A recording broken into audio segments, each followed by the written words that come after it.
if like we can end up generating like a tons of data, like Yeah. I think what they are trying to do like what they did was like the language model, but right now we just don't have any data. Right. No, this really makes sense. I guess the tricky part is with, and this is something we should debate in our discussions, but I think robot data is very expensive and there's no robots in the world, or very few. And so it's like the data doesn't exist passively. And so it makes it hard to get that data for free at the 10 trillion token scale. Yeah. Just dropping the component and not asking to figure it out. How scalable is that idea? Because whether it defines scope of the environment. Yep. Yeah. So you probably don't start it from scratch. Probably started from some pre-training. And then like, as you're saying, task specification is a challenging problem. And that's one of the things we'll talk about. But if you can like drop it into environment, give it enough pre-training to explore sensibly, then it doesn't have to be perfect. Like I don't need a robot that's good at everyone's home. It just needs to be good at my home. And so the thought is that if I can drop a robot in my home and have it get better, it doesn't need to generalize to your home. It just needs to work in my home.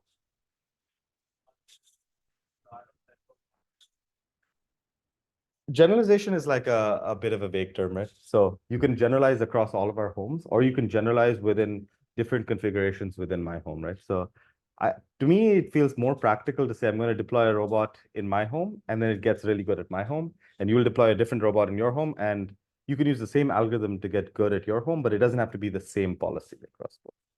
That feels more practical, but I think that's not everyone agrees with me on that. So it's a good question. Yeah. Neuroscience function is in RF.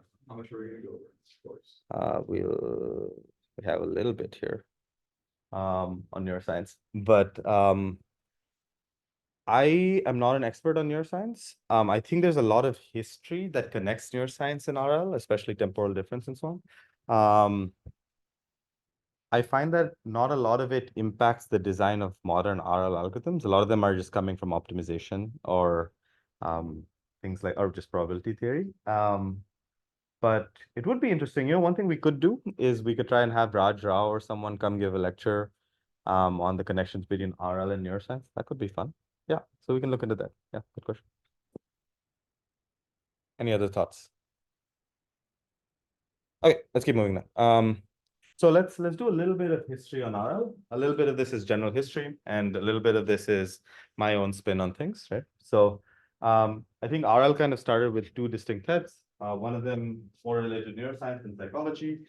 There's like Pavlov and friends. And then there's another line of things which is on optimal control with Bellman and so on, right? So that one is largely for engineering systems. This is largely for biological systems, and they kind of like had different but related algorithms, right? So a lot of animal psychology was building these methods for understanding like surprise and curiosity and reinforcing mechanisms and so on. And a lot of optimal control was trying to do dynamic programming and you know, state estimation and control and connect those things. But a lot of these ideas from temporal difference learning or dynamic programming kind of connected these fields. So in the 80s and 90s, there was researcher Klopp, who was at an Army Research Lab or something like that. And he did a lot of work trying to like introduce this idea of generalized reinforcement, which linked together deep learning and trial and error learning from psychology. And so a lot of his work was trying to like, as you were saying, establish the connections between neuroscience and psychology and the engineering systems from control. And then our favorite, Sutton and Bartow, you know, they led a big DARPA program on this, and they were working a lot on developing algorithms for TD learning and like things that you think of today, like Q learning and actor critic, and like if you're familiar with RL, it's like SAC and BQN. A lot of these are developed on these kinds of ideas, right? And so lots of different contributions from many different people. So they started here, they applied it to a bunch of games, they applied it to some preliminary robots, and then we went like deep into games in the 2010s, and now we're back to applying it to robots in 2020. Right, so at least that's my take on this. I might be a little bit biased. There's also some evidence about RL in the brain. So Yalini is a great person who works on the connection between neuroscience and RL. And a lot of the work tries to show the importance of temporal difference reward prediction for processes in the brain and the connection to neuroreceptors and things like dopamine and serotonin and so on. And some people who work on neuroscience might be able to say more, but I think there's like a lot of interesting work on connecting RL algorithms to things like place cells and grid cells and things like that. And yeah, it'd be fun to explore those. But the connections between those and modern RL algorithms are still being developed. Okay, so a little bit of my take on history. When I started my PhD in 2015, there was influential line of work from Vladny and co at DeepMind. A lot of you have probably heard of this as DQM, but they essentially try to adapt to learning algorithms to work with neural network function approximators. And there'd been some attempts to do this before, but they got it. Like, I think the big difference is that they used a lot of compute and they had a few tricks that worked better. And so they're able to get a lot of these policies to play all of these different games just from pixels to torques, which was an accomplishment at the time. Now it may seem like kind of easy to do, but at the time it was a huge deal. And so I thought this was a really influential paper. And one of my former lab mates, John Schulman, kind of took related ideas and applied them to simulated character control. So he was trying to get these humanoids and different quadrupeds and so on to walk. And so they had this paper called TRPO, which we'll cover next week. But the idea is basically to do things with a policy gradient. And he was able to get like these triangular policies to work in a way that no one had been able to do before. So this is in Mujoko, which was developed here at UW. But yeah, I think this was a very influential paper for me. And then from there, we've gotten RL to work on a variety of high impact applications. So I thought one which is cool was trying to do like plasma reactor control with deep RL, which seems like a crazy thing to do, but they did it. Then obviously things like AlphaGo and games. They had some cool stuff on robotics, and we do some cool stuff on robotics, which Zoe and Patrick can tell you more about. And then more recently, a lot of you probably heard about RLHF applications for language models and so on. And so I think starting from here to go to like real applications at this scale in like 7 years, I think is pretty impressive. And so a lot to study here. Okay. So given that motivation in mind, let's try and define the formalism, right? So we have this agent environment loop. We're going to use some tools from probability optimization and machine learning to try and define a formalism around this and try to find tractable tools to solve these problems, right? So I know we have a lot of different backgrounds. So one thing we did is we had a knowledge quiz that we put together, which is just testing where you are on probability optimization and machine learning. We'll share it on EdSTEM tonight. It's not mandatory that you have to take it. It's just a good way to assess whether you'll be able to keep up with the class, right? So I'm going to set the class at a certain pace, and if you're able to solve the question in the knowledge quiz, you'll be fine. But if you feel like you don't have the background, then maybe taking some prerequisites would be helpful, right? So I'm not going to monitor registration like that or anything, but it's just not going to be a good fit if you don't have the background. So if you feel like you've done the knowledge quiz, you have some missing background you want to learn more about, come talk to me. I'll recommend the right things to do. But yeah, please do that. It'll help you understand whether you'll be able to follow the class or not. Okay? And so it's just like 3 simple questions you can try answer. And you don't have to submit it or anything. It's more just for your own sake. Okay, so we're going to start with Markov chains, right? So Markov chain is, how many of you are familiar with Markov chains? Okay, so we can just skip it. But typically it's just really the important thing is the Markov property, right? So S1 is independent of S3 given S2. So the future is independent of the past, conditioned on the present, right? And often the goal of a Markov chain is to sample from the stationary distribution. So this is useful for things like MCMC. And so you typically try to solve this balance equation or try to construct a Markov chain that is then useful for sampling from an intractable probability distribution or something like that, okay? And so that's typically how Markov chains are useful, but it's hard to see how this is connected to decision making, right? And so we want to act in the world. We want robots to do things in the world. How do we connect it to decision making? So we're going to introduce a framework called Markov decision process, which is just really a augmented Markov chain, right? So say a Markov chain just had a sequence of states that were transitioning according to some transition kernel, right? So the states were transitioning without any control. In a Markov decision process, you're going to allow there to be actions and you're going to allow there to be rewards, right? So you're going to have a state S naught. You're going to choose an action to take A naught at that state S naught. The environment is then going to accept an A naught and an S naught and transition to an S1. It's going to provide you a reward R1 in the process. And so the things you need to know about a MDP or a Markov decision process is that there is a state space S, right? There's an action space A. There's transition dynamics, which is the likelihood of getting to state FT plus 1 given ST is 8. And typically you're going to treat that as stochastic. You're not going to treat that as deterministic, right? So unlike search, for those of you who do search, it's not a deterministic transition, it's usually a stochastic transition. You're going to have an initial state distribution, which is saying that if you have like a reset in your environment, what distribution do you reset to?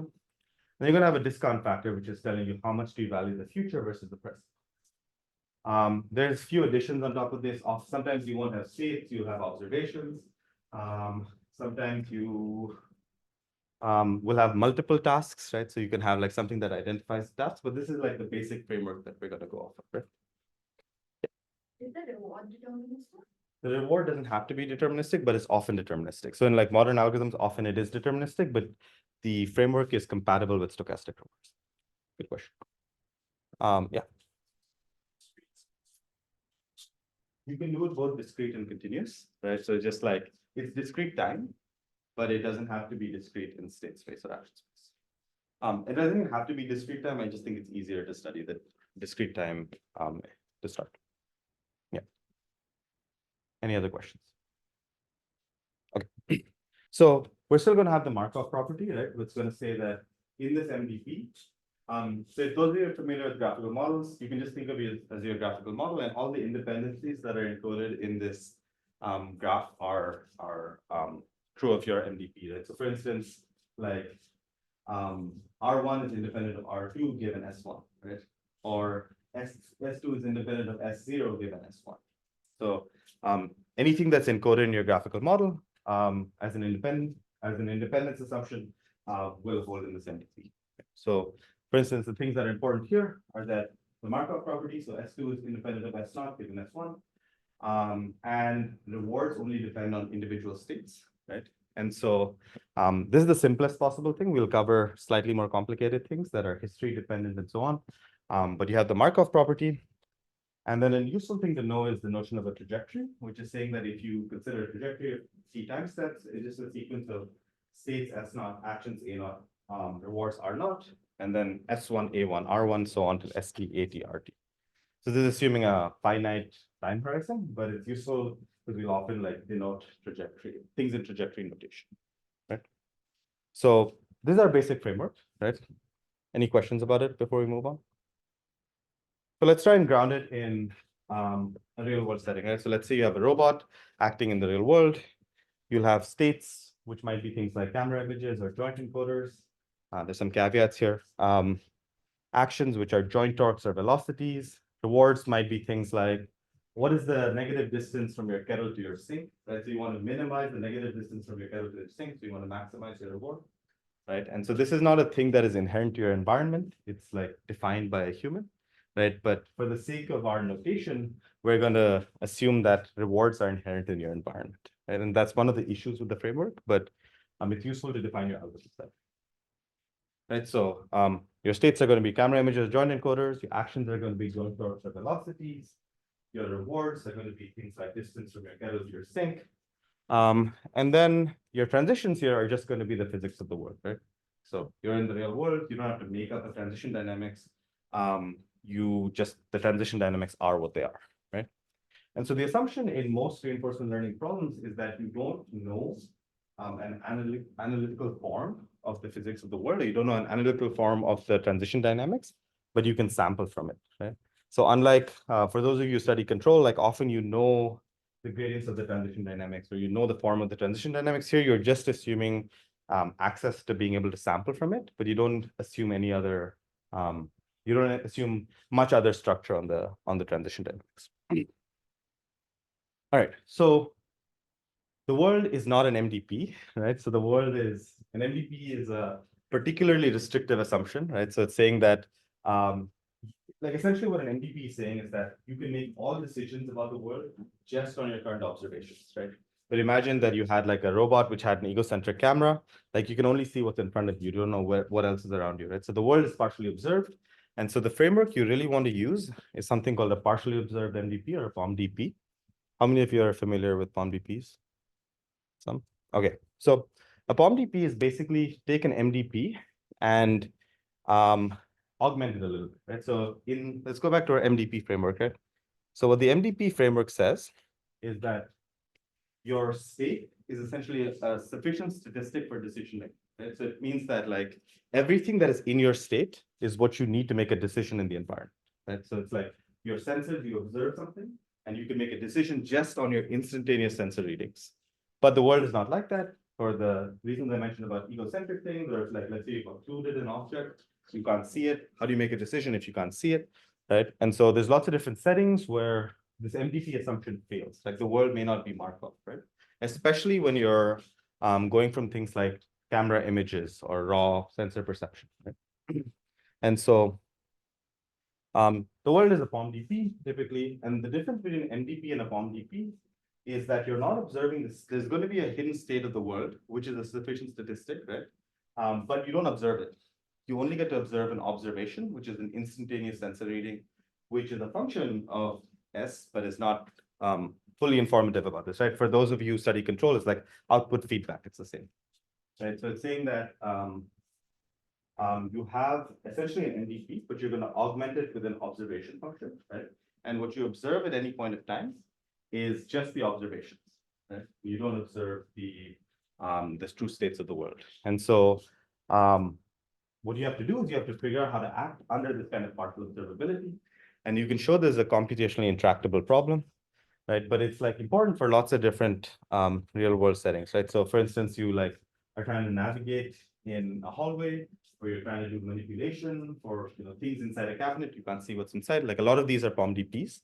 And so we're only going to briefly touch on them, but the difference in a POMDP is that your instantaneous observation of the world, like you took some sensor readings of the world, you can't make decisions just based on your instantaneous sensor readings, right? So it's like, imagine you're facing this way, but the monster is right behind you. You can't make a decision based on just your instantaneous sensor readings. So you have to consider history of observations in the world. And once you consider history of observations in your world, like it blows up exponentially.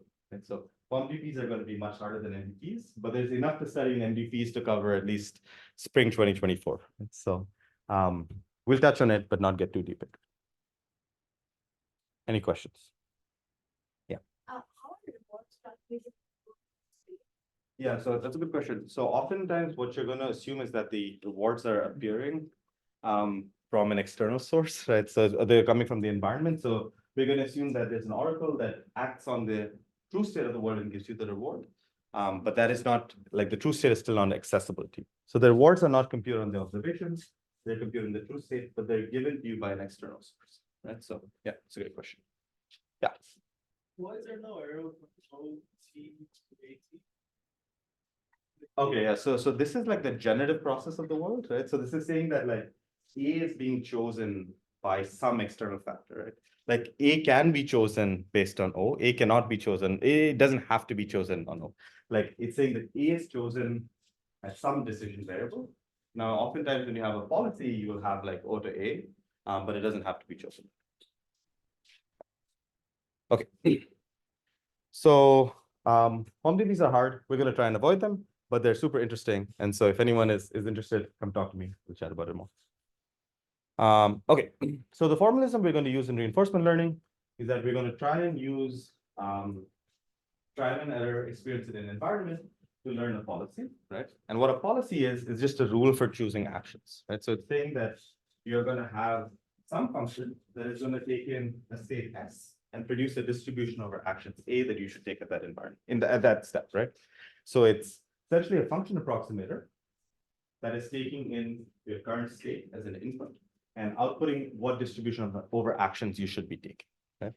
And so you can think of it as just a rule for choosing actions. You can, like, the simplest policy is just the table of states and actions, states and actions, states and actions, right? There's more and more complicated policies. We're not going to use the table, but essentially it's just some rule that allows you to choose actions at states.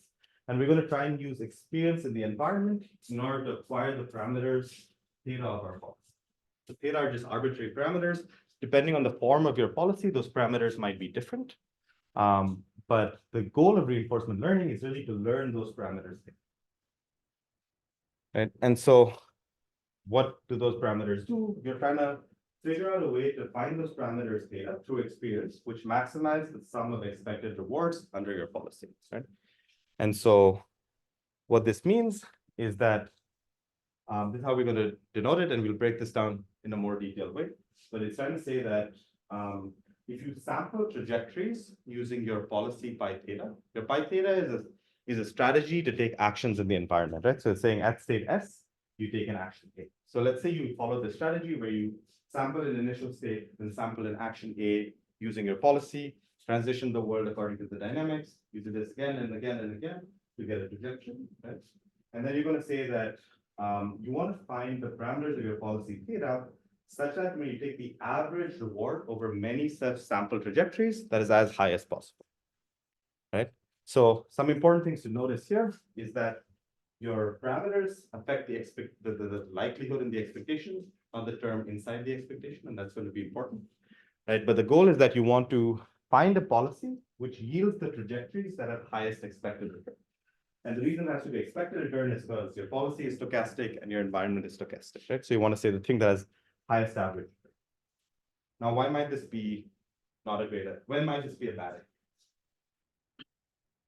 Like this objective, it's an assumption, right? We made an assumption this is the objective. Yeah. The environment is changing rapidly. The environment is changing rapidly.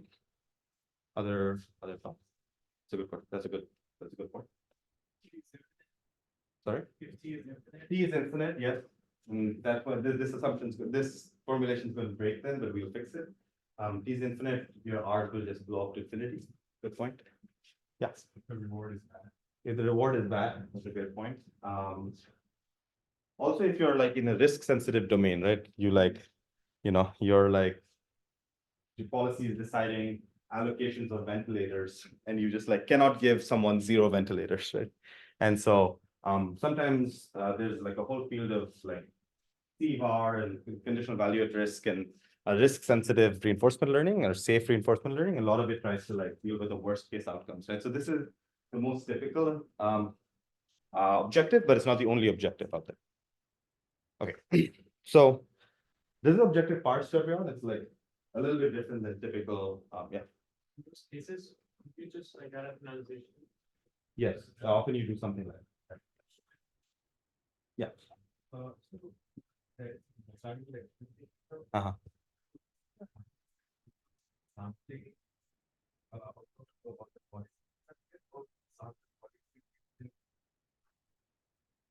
So, oh, okay, yeah. So in most, like unless you're doing Bayesian RL, there's a single point estimate of a policy, but the policy maps from a state to a distribution over action. So it like maps from a state to like the mean invariance of a Gaussian or something. And so there's stochasticity from there, and then there's stochasticity from the dynamics of the world, right? So as we saw earlier, we're not assuming that we have like ST plus 1 equal to F of STAT, or assuming that there's stochasticity there, right? So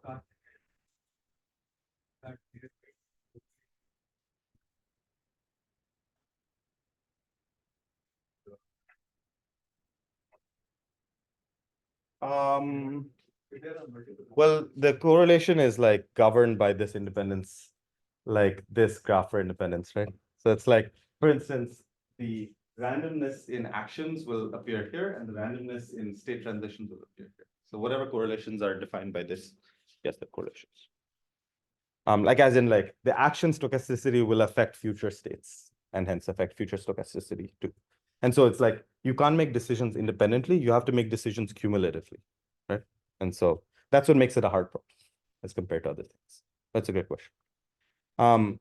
But you touched on an interesting point, which is that is there like a single policy or a distribution over policies? And more research work tries to study like how do you not just learn a single theta, but a distribution over theta that you can characterize uncertainty and so on. But that's we'll cover that a little later in the course. Good question. Okay, so we've been a little bit vague about what policies are, right? But policies are mappings from states to distributions over actions, right? And so what I mean by this is that you can have a different type of function approximator that maps from your state to your distribution of action. So the easiest thing we can do is something that's tabular. So when you have a discrete set of states and actions, you can just have a table for each single state in your table, you'll have an action or a distribution of actions that are reasonable, right?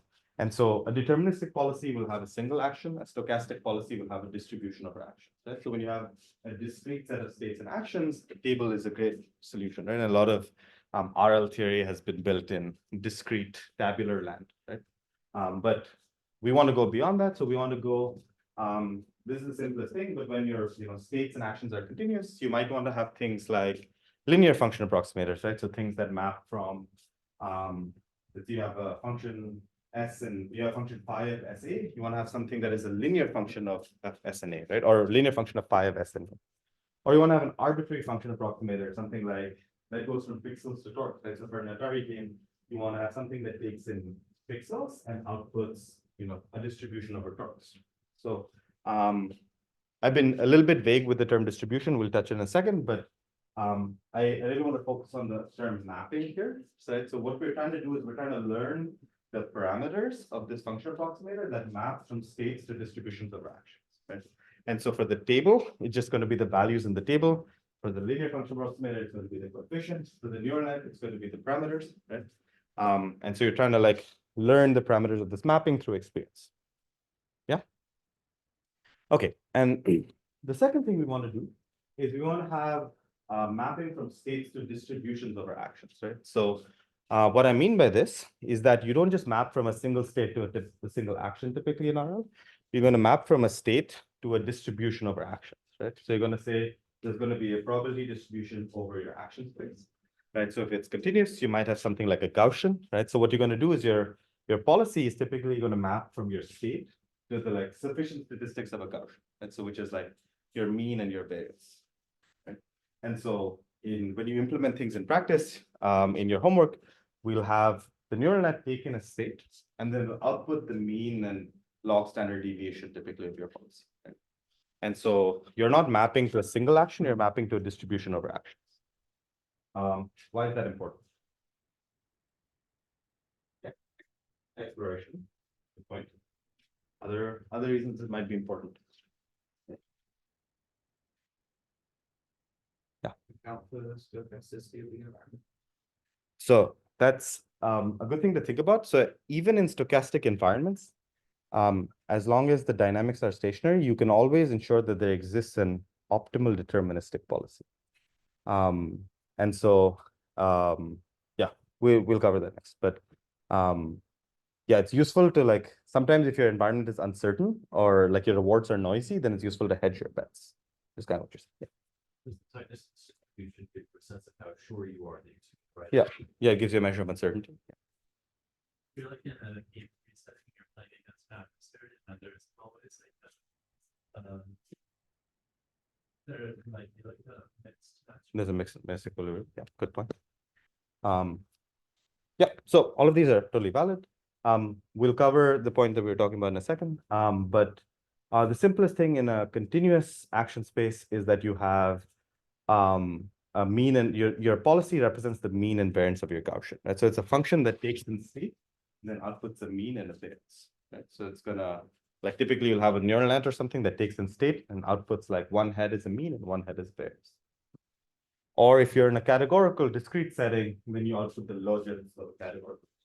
Right?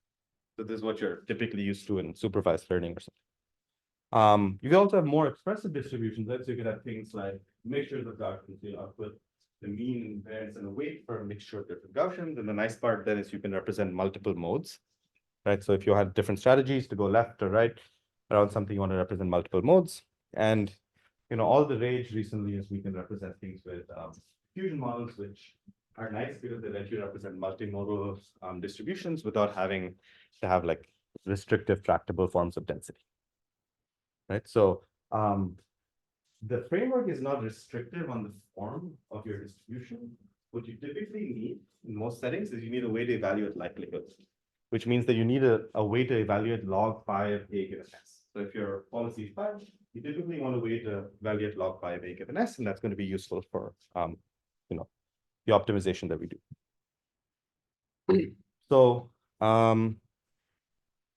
if you think about this point about stochastic versus deterministic policies, right? There's a lemma that says that every MDP has at least one optimal deterministic policy, right? And so we're not going to cover the proof. I stole this from this RL theory book. You guys should read it. But essentially what it says is that if you consider any environment, even one with stochastic dynamics, there always exists a stationary and deterministic policy that is optimal. Now, it's not saying that the only optimal policy is stationary and deterministic. And like you were saying, there might be there might be more risk-averse policies that are stochastic, but it's saying there always exists a stationary and deterministic policy, which is optimal. Optimal in this case means the highest expected reward. Yep. Or is it? The highest expected reward, right? So it's optimizing. Oh yeah, it's right here. It's optimizing this objective to the highest amongst the class of policies that you're considering. Isn't there always going to be the highest one, right? I guess that's But it's deterministic, right? So if you consider the class of all policies, which is all class of everything mapping to a distribution, there exists one that is stationary, and that is deterministic. So I think when we haven't defined stationary, we'll do that in the next slide, but deterministic is the important. Right? And so what that means is that at convergence, you might get to a deterministic policy, but often to get there, like Jack was saying, we want to explore and you want to use stochasticity to get there, right? So often in RL, you're going to have stochastic policies, which are going to help with search and optimization and making the landscape of optimization better to get to something that is deterministic. Yeah. The environment, specific environment change and not life. Yeah. Yeah. Right. I know it's a good question. It's because when you go to a new environment, you have to adapt, and it might not be the right thing to do, right? So that's actually a very good point, which is that if you're in a transfer learning setting, it's not clear that you want to be deterministic, right? And so there's actually a really nice line of work from Sergey, my PhD advisor, and some of his students, which talks about how there's a field called offline reinforcement learning, which tries to do this from offline data sets. And they often try to get to deterministic policies. But because offline RL is like essentially a transfer problem, you need to be stochastic. And so if you're interested, send me an email. I'll send you a reference for it. Yeah, good. Okay, so we've defined this objective. We've said that there exists an optimal stationary and deterministic policy, and the goal is to maximize the expected sum of rewards, right? But Matteo made a good point about, if you have infinite horizon, then things blow up, right? So I've been a little bit sloppy with notation here. So let's try and be a little less sloppy with notation, right? So we can consider the finite horizon setting, right? So which is the one that I have here, which is saying that you have finite horizon of t time steps, right? You're trying to say, as in your agent is going to start somewhere, it's going to act for t time steps, episode is done, right? But when you're in a finite horizon setting, but if you notice here that I'm applying the same policy pi theta at every time step, right? So that means it's what you call a stationary policy, right? Which is saying that the pi theta is not indexed by time. But if you're in a finite horizon setting, then technically you don't want to have a stationary. The stationary policy is not optimal in all settings, right? So one way of thinking about it is imagine that you were in a state and you had one time step to go versus 30 time steps to go. The thing that you would do would look different, right? Imagine that you're like playing a game and you have like one turn to go versus 30 turns to go. If you have one turn to go, you're not going to try and be strategic. You just want to like get the highest thing you can, right? Whereas if you have 30 turns to go, it might look totally different, right? So if you're in the finite horizon setting, you want to have a time-dependent policy, right? So you want to have pi theta sub t, which is saying that your policy is going to be different depending on the number of time steps that you have to go or the number of time steps you go. Does that make sense? Basically, it's like if you know that there's a finite horizon, then the way that you act will be different depending on how much time you have. And so a lot of the machinery still remains the same, but you like will need to condition your policy on time or need to have a different policy, set of policies per time step. Right? So in the finite horizon setting. So does lemma in the previous slide to the side, which side? No. The lemma in the previous slide is for infinite horizon. Yeah, it's a good question. Yeah. No, the reward function doesn't have to be time dependent. It can be, I guess, but the reward function does, even if the reward function is not time dependent, your policies will have to be time dependent. Yeah, good question. Okay, so that is the finite horizon setting, and you can choose to do it, just as sum of rewards, or you can do the discounted sum of rewards. So discount is just saying that you're going to weight every reward by gamma to the t, right? So it's going to say that earlier rewards are weighted higher and later rewards are weighted lower, right? So intuitively, it's just saying like, try to get rewards as quickly as possible. But the value function does become time. Exactly. Okay, so the infinite horizon case is saying that let's try and consider not just a finite trajectory, but you're going to equal to 0 to infinity. And so it doesn't make sense to do that without the discount, right? Because without the discount, that sum is just going to go to infinity. As is not well defined.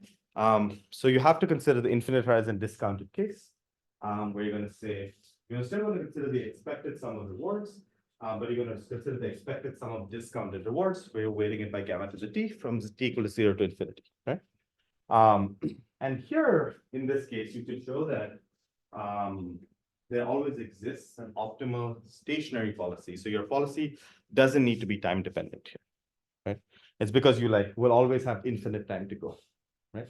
And so you can show that there's an optimal stationary policy, but a lot of the times I'll be a little bit sloppy between the notation here because it's just easier to explain. But if you're thinking about this property, if you're in a finite horizon case, you want to have time dependent policies. In the infinite horizon discounted case, you can have a stationary policy. Right? But it doesn't make sense to do infinite horizon stuff without discounting or measures like that. For scenario, we assume that infinite horizon, generally even so obviously. Yeah, we often assume an infinite horizon. Like the Bellman update and so on that you do often assume an infinite horizon, but you collect data with finite horizon rollouts, and so that helps. Yeah. For the finite horizon, is that T capital T like fixed? So either you know the game will end in 30 steps, or it may end in 30, or then you Yeah. just shift it. That's a great question. You can consider formulations where you can either have it be fixed or you can have it terminate arbitrarily. When you terminate arbitrarily, you can make the rewards after that be all 0. I'm trying to think of does this change the optimality of your policy? Let me get back to you on that. I'm not 100% sure, but I think that you can use the same framework there. You just basically after some number of steps you terminate and you don't collect more reward. Go ahead. So we know that there's an optimal policy, but using just that, I guess one hundred to be converted always. So that is just the objective we want to maximize. We haven't talked about how to optimize it, right? But the answer is probably no. In anything that is not tabular, no. Someone else had a question. Yeah.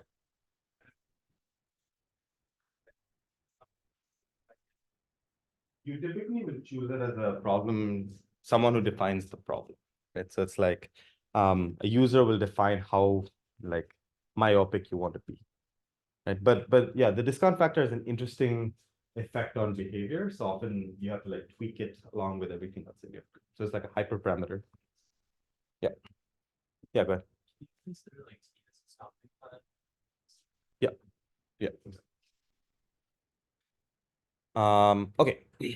So let's kind of look at the expectation a little more clearly, because this is important, right? So I've shorthanded all of this inside this tau from pi theta, and let's try and unpack the expectation a little more clearly.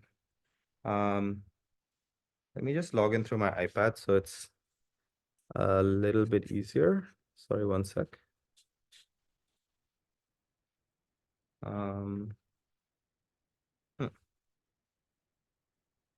Apparently Bagley doesn't have internet. Sad. Okay, but let's just keep going. So what I want to do is I want to take this expectation and especially like break down what it is the expectation under, right? And so I guess we have like 4 minutes left and I'm like going way slower than I should, but it's good. Okay, so there's two views that we can take on this. One is the trajectory view, which is saying that we want to sample trajectories from your policy pi theta. And this is just like ancestral sampling along your MDP, right? Which is saying that let's let's try and break down that expectation as something like this, right? Which is saying that you start by sampling an initial state S naught from some initial state distribution rho naught. Then you sample an A naught from pi theta given the first S naught that you sample. Then you sample an S1 given the transition dynamics and your first S naught and A naught. And then you repeat. And then you have A1 coming from pi theta, S1, and so on, right? So if you think about this expectation, you want to think about it in terms of this like ancestral sampling process. You're going to start from S naught, you're going to sample A naught, you're going to sample S1, A1, S2, A2, all the way to S capital T, A capital T. Give me 1 second. 4, 3, 4.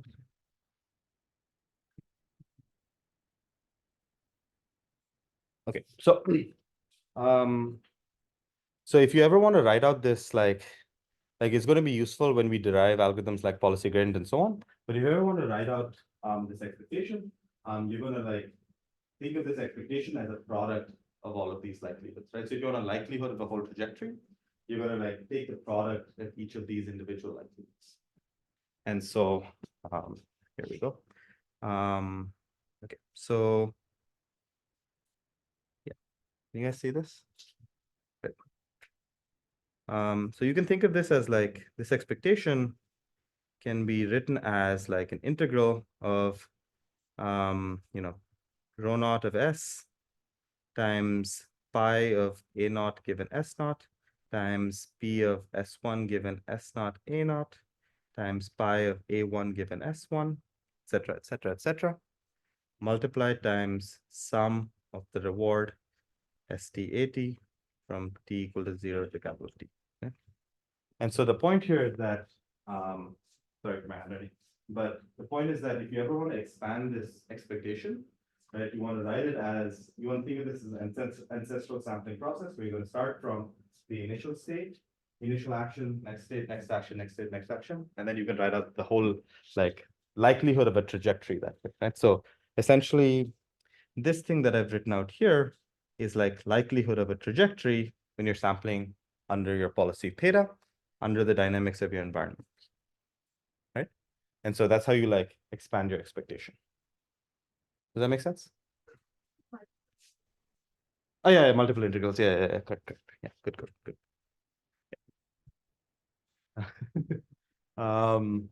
Questions? Make sense? Okay. So, point is you have initial state, a policy, dynamics, policy, dynamics, policy, dynamics, right?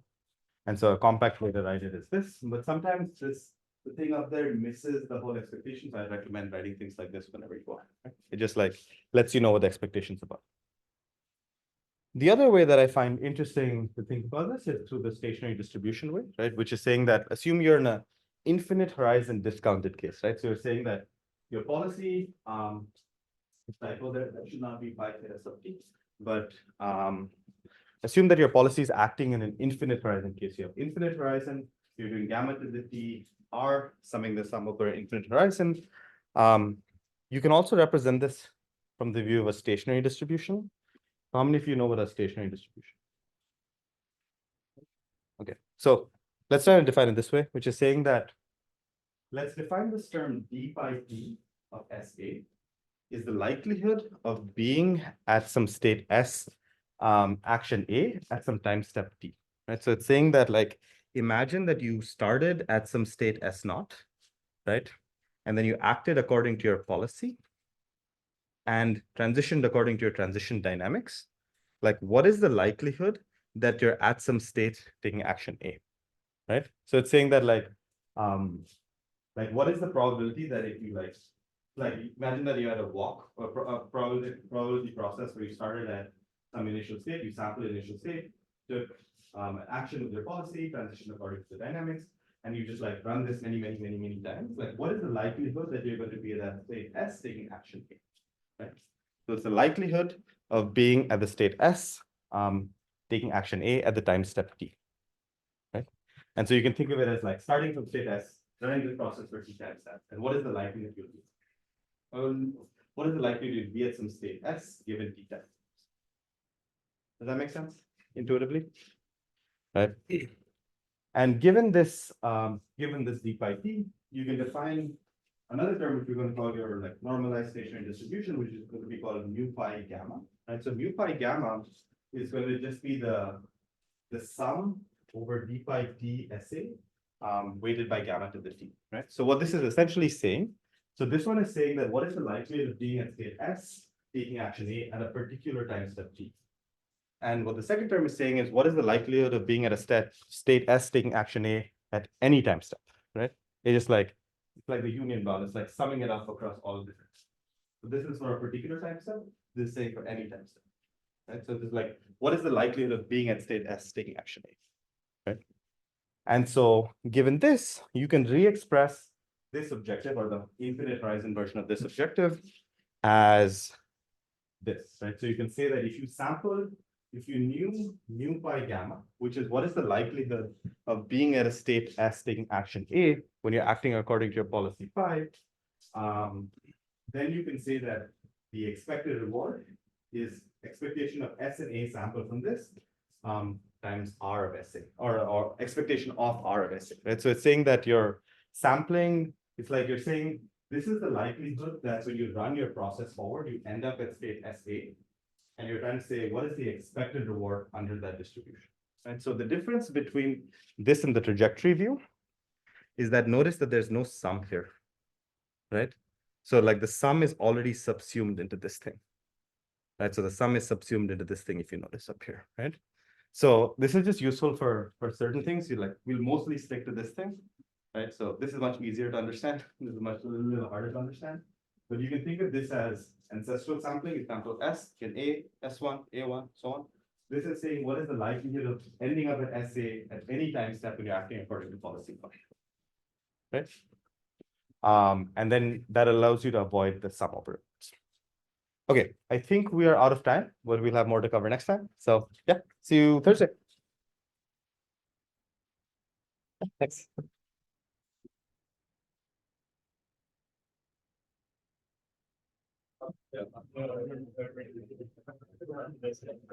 Yeah, thanks.